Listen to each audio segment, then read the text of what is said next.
What's up mga ka-GB? This is your ultimate GB girl, VG. And for today's video, dahil matumal po ang negosyo ngayon sa showbiz, dahil walang masyadong ganap at dahil pack-up ang pelikula ko, so wala rin masyadong kita. So kinakailangan ko pong maghanap ng ibang paraan para may extra income tayo dahil lumalaki na ho ang pamilya natin. Sa araw na ito, mag-a-apply po ako ng trabaho. So nakita niyo naman sa outfit ko, obvious na obvious naman ko nung apply akong trabaho. Mag-a-apply po ako bilang isang singer.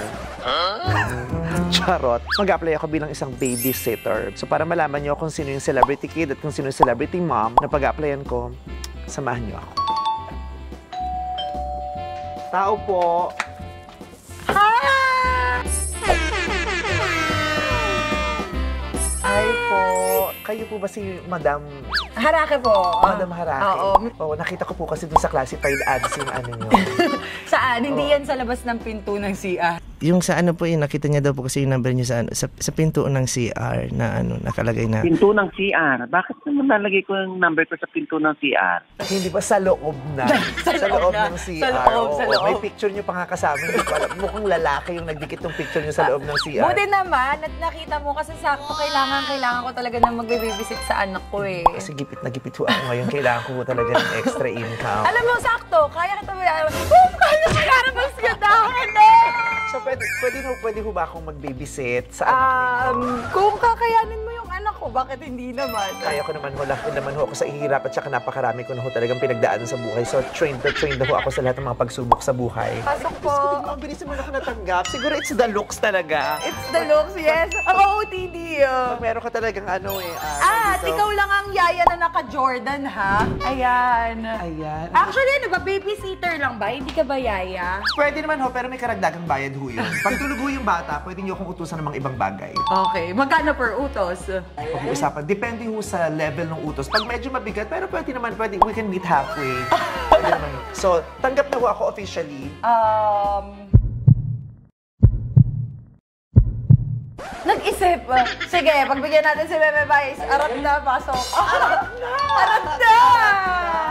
Yes! Siya sa arat na, pero ang hilig ko naman ay karat na. Tara na! So, saan tayo magsisimula? Kailangan ho kasi para mas maging maayos ang trabaho, kailangan ko po munang ma-familiarize yung bahay ninyo. Sige. Para alam ko kung saan kayo sa bahay. Okay, sige. Yung mga pinupuntahan lang ng bata, para alam ko kung safe yung lugar para dun sa bata or unsafe yung lugar para ma-familiarize ko siya. Naglalaro ho ba ang bata dito? Naglalaro ang bata sa sala. Dapat binabantayan kasi baka tumama kada... May mga kanto. Tapos babasagin pa. Ito rin babasagin may kanto. So I suggest tanggalin mo natin yan. Hindi ko pwede mga babasagin sa lugar nito dahil mapapahamak po yung alaga ko. Hindi, kaya nga kapag halimbawa nandito sila, dapat sinusundan mo kung nasan sila. Tapos lagi mong hawak yung ulo. Ay, hindi ko pwede, mapapagod ako. Susundan ko siya sa lahat ng pupuntahan nyo. Ganun talaga pag bata. Kailangan mong alalayan. Kahit na walang kanto, pwede yan madapa at kumama kung saan. Kaya so the best way, tanggalin ho yan. So may mga kakilala naman ako magtatanggal na yan. Para hindi na ho kayo mong problema, ako na rin ang bibili ng mga bago ninyong mga appliances. Ay, masabog naman pala kong yayang to. Parang imbis na ako yung magpasahod sa kanya, siya ang magpapasahod sa akin. Kaya-kaya ko ho yan. So papalitan natin yan ng mga plastic. So nananawagan kami sa Orocan, magpaladala ho kayo ng mga plastic na gamit sa bahay. Yes. Eto ang dining. Siyempre po kasi yung bata, hindi pwedeng lahat ng mga pagkain dito nakakalat lang kasi pwedeng damputin, hindi magiging maganda sa kalusugan niya. Anong gagawin natin? Kailangan ko muna matikman ang pagkain dito sa bahay nito dahil kung hindi, mamimiligro ang buhay ng aalagaan ko. So sabayan niyo ho akong kumain. Sige, kain po tayo. Isa ho sa mga requirement ko bilang isang babysitter, pag kumakain, kailangan kasabay ko ang mga nakatira sa bahay. Hindi ako kumakain sa kitchen or hindi ako nagpapalipas ng gutom. Diyan nga ako nakaupo actually So, siya yung madam natin ngayon. Dito po ako talaga. Ganun po ang klase ng babysitter ang dahil ko. Ano ba naman to? At saka ayoko nang makalat sa lamesa, kaya pakitapon muna yan, please. Strict na po talaga ako. Oh my God, walang serving spoon! Kailangan may serving spoon kasi yung bata, kailangan matututo ng table manners. Hindi siya my God, paano na lang kung wala ako rito? Ano matututo ng bata? At saka hindi ko pwedeng kumukuha ng nakakalamang ka sa akin. Wala pa ako lumpia kumuha ka naman. Kasi kung ganyan ho, parang inaabuso niya yung kabaitan ng babysitter. So, ayan po, lumpia po. lumpia. Okay, lumpia. Perfect. Thank you very much. Barbecue po. Mamaya na, ayoko nang minamadali ako kasi kailangan, pag babysitter ka, bibigyan nyo ng panahon yung babysitter na makakain ng maayos nang magampanan niya ang kanyang mga trabaho. So, hindi nyo dapat minamadali ang babysitter. Okay po, okay po. Sa alam ko naman ang schedule mo, masyadong hectic. Diba? Kailangan mo talagang makatuwang sa pag-aalaga ng bata. Makakatuwang ba kita? Sa pag-aalaga lang ng bata, hindi sa paggawa ng isa pang bata. Kasi ito magagampanan ng obligasyon niya. Paano yun? Kailangan ko rin nun. Ako nang bahala. Ako na bahala. Ilalabas ko na lang siya, tapos ibibigay ko na lang sa iyo. Yung alin? Masarap ang pagkain sa bahay na to, kaya mukhang magtatagal ako. Kung mapapamahal naman kayo sa akin, kaya ko rin namang mahalin na talaga ang lahat na magiging bahagi ng pamilya ninyo. Ganun ho ako. I extend. Mamahalin ka rin namin ng lubos-lubos. Kung mamahalin niyo ko talaga ako, simulan niyo yung sa pa-juice, hindi yung patubig lang kayo. Magpa-juice naman kayo, hindi ko pwedeng puro salita lang. Sa simula, ganyan yung mga ano eh. Kunyari mababait, pero bandang huli, hindi na rin na tinatrato na maayos. So, ngayon pa na kailang mapatunayan niyo, magpa-juice kayo. Mag-juice daw, juice. Ano gusto mo? Apple juice? Fresh. Melon juice? Ay, melon juice. Tingnan mo, nagpapakain ka ng sapatos. Melon juice! Idodole kita ha. Nagpapakain ka ng sapatos sa mga kasama sa bahay. Ayan, melon. Sino ito? Cucumber. Ako, ilalayo niyo sa alaga kong baby yan, ha? Ma'am, ipakita mo nga yung ngipin mo sa kanya. Yan na nga kasi nasabi, nasa peligro ang alaga akong bata kung may tik-tik sa loob ng bahay. Siya ang ay, wait lang. Kung mag-a-apply kang babysitter, siya ang pioneer na nag-aalaga sa mga bata. So, dapat siya ang nire-respeto mo. So, kailangan na magkasundo kami dalawa. Oo, dapat. So, ngayon pa lang, simulan na natin ang relasyon natin. Nung buka rito, gusto kita makilala. Anong pangalan mo? Ano? Ariel. Kailangan inaayos mo ang pagsasalita mo kasi kailangan maunawaan ka ng bata. Dahil kung hindi, lalaki yung bata na mali ang mga sinasabi niyang salita. Nabusog ako agad dito sa pagkain. Ariel, gano'n ka nakatagal sa pamilyang itong nagsisilbi? 5 years. 4 or 5 years. So, 9 years ka na rito. Ito ba, madam, ito ba yung binubulong niyo sa akin kanina? Nagsimulak sa trabaho na yung kasama niyo rito sa bahay na nakakaubos ng chicharon. Ikaw ba yun? Ano bang inubos mo? May favorite siyang ninunguya eh. Dragon seed. Dragon seed, yung parang butong pakwan, yun ba yun? Oo, favorite Paano niya yun. pinubuksan? Kasi dugo na dugo ang gilagid mo. Ito yung nagbubukas ka ng parang butong pakwan. Pero favorite niyang snacks yun. Pati nga smile mo. Oh, ay, may bago na naman tayong ano, ha? Very first urban smile. Surprise. Ay, Hindi niya maganda yung ganyan. Yeah! yes, tignan mo nga naman, oh. Matibay ang ngipin, pero bulok na ang gilagid. Kailangan na natin talaga yung tulong. Ano ang buong pangalan ng alaga akong baby? Sabiana. Sebiana. Ano pong nickname niya? Bia. Bia. Ayoko ko ng Bia. So, papalitan natin ang pangalan ng bata. Ano? Kailangan yung inaalaga akong bata, yung gusto ko yung tunog ng pangalan. Kung bababuyin ng pangalan ng anak ko, sinasabi ko sa'yo. Dahil magandang anak mo, magandang maliit, Gandet ang pangalan. Gandet. Si Gandet. Magandang maliit. Maganda maliit, kaya Ang gandet. alaga ni Ganda ay si Gandet. Oh. Diba? Witty ka dyan, oh. Gandet. Ito pa requirement ko. Kailangan kilala ko ang mga tao sa bahay na to. So, sino yung mga bago pumupunta rito? Madam, natahimik po kayo, madam. Hindi, marami akong friends mga bago eh. Hindi ko pwedeng ipagkatiwala yung alaga ko sa kung sino-sino lang. Oo, Hindi pwedeng tama. kung sino-sino pumapasok sa bahay. Because no child deserves a life that is not worth living. Every child deserves to have every love that they can get from everyone. As a babysitter that is full of love, I only want to extend all the love that I have in my heart to your child. Wala akong naintindihan. Hindi ko rin naman alam yung sinabi ko, ma'am. Pero nagpapa-impress lang ako baka sa kanila gusto yung sweldo ko. Okay. Nasa pang food niyo, madam. Maraming salamat. Napakabait niyo pala talagang amo. Pinapakain ko lahat. Okay. Magkano pa lang ano ko, sweldo ko? Ano ba? Sa buwanan ba? Ay, per day po ako. Per day? At saka 30 minutes lang po ang duty ko every day. At dumatating lang ako pag tulog na yung bata. Ano tatrabahuin mo? Titignan ko kung humihinga yung bata habang natutulog siya. Kala ko naman mag-a-apply ka talaga bilang yaya niya. Kasi Ang dami niyo palang requirements sa trabaho. Sabi niyo kasi babysitter. So, kung babysitter, dapat yung babysitter nakaupo lang habang yung baby naglalaro. Kaya babysitter, nakasit lang ako talaga. Tapos yung baby dapat ang active. Dapat hindi ako active. Mapapagod ako. Oo. Nandito lang ako, pero nagro-rosaryo ko. Ipagdadasal ko yung bata habang naglalaro siya. Saan po naglalaro si baby? Pag sila naglalaro, nanonood kapag ka Ang bango-bango. Di ba? Pambagets Ganyan lang. dapat ang amoy ng bata. Diyos ko, tingnan mo talaga mapapalapit siya sa akin. Tingnan mo talaga. Mahilig sa kabayo yung anak ko, matutuwa sa'yo yun. Grabe naman yung amo ko yun. Wow! Mabigat magsalita tong amo ko. Joke lang ba? Hindi ko naranasan ko nung bata ako. Wala akong Ako din. Kaya nga nung naggano ko. I Kaya must sabi say, ko gusto ko na ganyan. napakaswerte ng anak mo at na magiging anak mo. Kasi ngayon, may kakayahan ka talagang bigyan sila ng komportabling Diba, buhay. Oo. Diba? Pero ang hirap bumuhay ng bata. Kasi lifetime responsibility. Correct. Ikaw na talaga bahala doon. Habang buhay ka ng may assignment. True, oo. Assignment na pagpupuyatan mo lagi.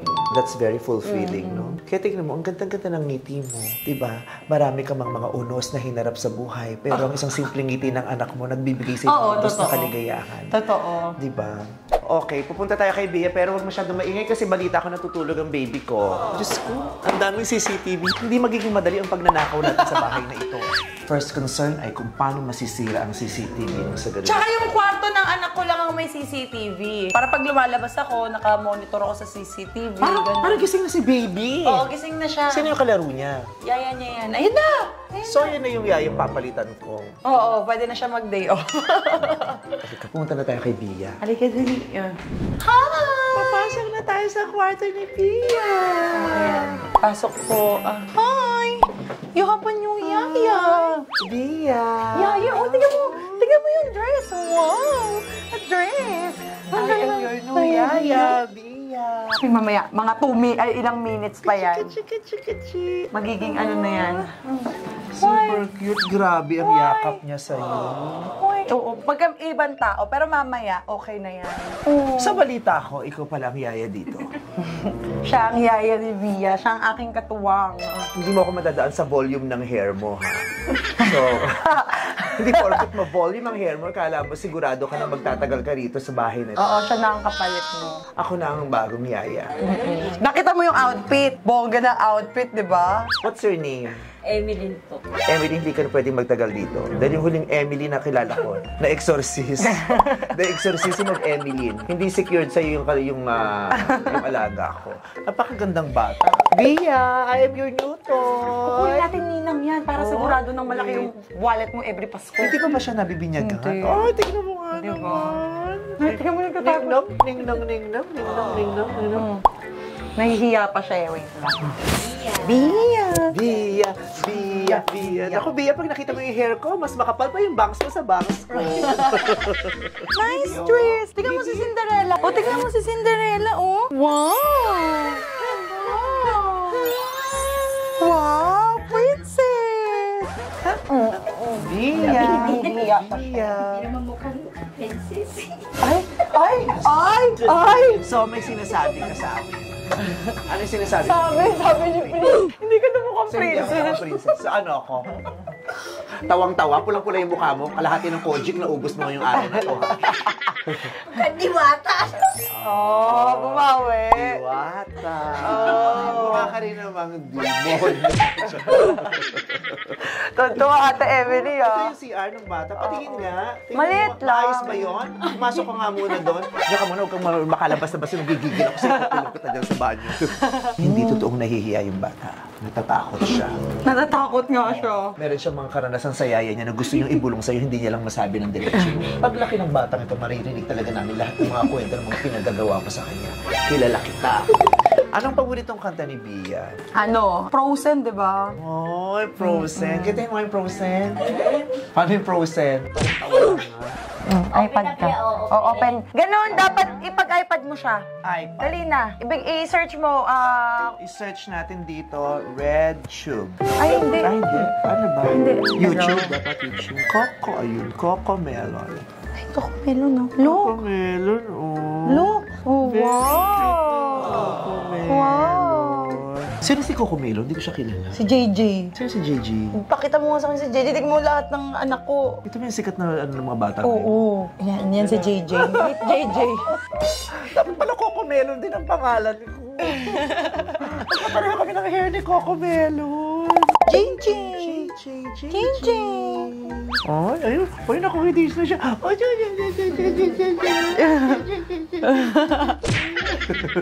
Sama? Yaya? Sama ka? Ha? Sama ka? Karga, Yaya? Karga. Come. Yay! Playroom. Ay, hindi pala siya nakasama. Yan, ito tatao yan. Ay, no. Oo, Ay, halika si na. nanay, oh. Nanay. Halika. Pero nakasmile siya, no? Oo, nahihiya lang talaga siya. Bye-bye. Bye-bye. Ay, nabis ko yun. Bye-bye. Ay, Diyos ko kung ganito ang kutis ko. Kahit Ang sarap no pag baby pa, no, pag hinahawakan ng gano'n. kung ginawa ka na ngayon, iba yung nararamdaman ko. Ito naman. Uy, teka. Uy, mainit ka. Mainit ako? Mag-iingat ka. Hindi, hot kasi ako. Natural na sa akin yun eh. Yung init mo, ay naku, mag-iingat ka ha. Dumaan ka ng 7-Eleven. Bia! Uy! Bia! O, ibaba ko Gusto ko muna. pag hinahawakan ng bata Oo. yung daliri.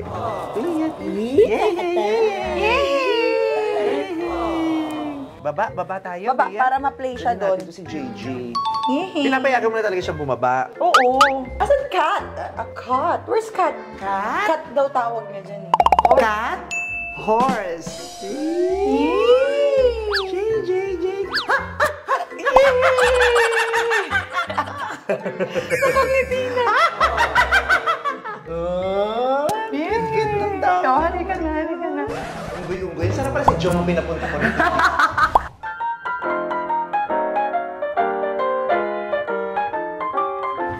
Wow! Iya. O, tago na ako. Ayun na. Wala na ako. Bye-bye. No more. Asan si Meme Vice? Meme? Oh, appear mo siya, appear. Meme Vice, appear.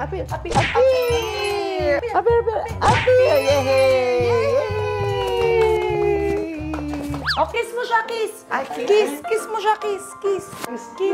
Kiss, Tata Vice. Wow, thank you. Yay. Oh, that's so sweet. Wow! Super big, bigger than you. Kiss mo nga siya, kiss mo siya. Kiss mo siya, ano? Hindi ko alam anong tawag dyan. Kiss mo si Chumenilin. Kiss si Chumenilin. Kiss Chumenilin. Ay, akong... Ikaw. Akong kiss niya. Ay, love niya na ako. Mwah! Mwah! Mga flying kiss. Mwah! Belle. Ay, si Belle! Get Belle! What's that? Belle? Belle? Oh, Barrow? Baro Bebel daw. Barrow, Belle. Baro Bebel. Belle. Bigay sa akin, Belle. Bigay mo. No way, no. Nobel. Oh, di Cinderella na lang. Cinderella. Give. Oh, Baro na, Baro. Bebe. Give mo Cinderella. Tinatakam niya ako sa stop na yun. Ipahiram sa akin talaga. Mommy. Oh, mom. Mommy log. Maming may itlog. My log. Mami. Oh, super kiss naman. Oh, super kiss naman yun. Diba? Ang sarap-sarap. Wala talaga yung pagod mo. Tsaka yung mga lungkot na nadarama mo pag may ganito ka. So, dapat mag-baby na din ako. Oo, mag-baby ka. Nagawa na kayo ni Ana. Ako ay may lobo. Lumipad sa langit. At saka meron pang labanus mustasa. Parang mali-mali na yun, sis. Mali ba yun? Oo, matanda ka na nga. Hindi mo na maalala. Grabe Ako talaga ay yung may mouth mo, lobo. ma'am. Gusto ko masyado kayo. Lumipad sa langit, di ko na nakita. Pumutok na pala. Bye-bye. Bye-bye. Oh, Bye. At dahil nagbabay na yung alaga ko, matutulog na siya, magpapahinga na siya dahil napagod na rin siya. Okay, so there. Thank you very much, madam. Thank you. Salamat po Thank sa you. pagbibigay sa akin ng pagkakataong maalagaan ng napakagandang batang ito. Mommy. Thank you din! Comment nyo sa baba kung papayag ba si Meme Vice na maging ninang nento. Dapat lang ako. Ninang. Oh, pero yung pakimkim ko kung ibibigay sa inyo, yung unang sweldo ko rin dito sa Yung trabaho. unang sinahod ko. Oo. Okay na daw yun. Hindi na daw yun maniningin. Thank you, Zainab. Thank you po. very much. Thank you, guys. So, sana na-enjoy nyo ang Yes. pag-invade ko ng bahay nila rito at ang pakikipaglaro ko sa beautiful baby girl na si Bia. So, ayun. Bye! GB lang! Bye-bye po. Subscribe! Ayan na si Mami! Ayan na si Mami! Ay, Sabi niya, baka parang tsumaka yung mami.